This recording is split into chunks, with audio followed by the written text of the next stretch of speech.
The demand here in the industry center was very great, and there were not many Negroes in Philadelphia at that time. It was very few, and the ones that were here, because there was no work for them in the skilled trades, the ones that were here were what they call service jobs, or they were caterers. There were a few doctors and a couple of lawyers, and a few teachers, but that was it. And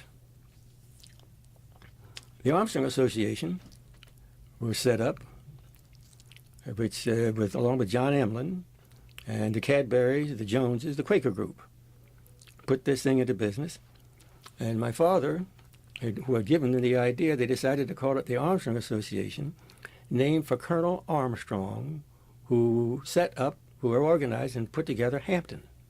My father had come from Hampton, and since it was a school set up to train mechanics, they felt that would be a good tribute to Armstrong, and that's why it was called the Armstrong Association. Well, the concept was to get Negroes who had abilities and skills into that kind of work. And the Armstrong Association went to work on doing that. And with Baldwin Locomotive Works and the shipyards, Hog Island particularly, they didn't call it Sunship, what they called it back at that time. Gosh, I don't remember. But they had Cramps was one of the big ones that hired. That was it. Black laborers. Cramps. They needed labor. So it was decided that my father would take a swing around to the South, because he had contacts, of course, from his days of the editor and owner of a newspaper in the South. And so he made a tour, and then on top of that, my father looked like a white man. Nobody would expect anything except anywhere he went. So he ambled on around and talked to the minister and explained what they were doing, that they should come to the Armstrong Association.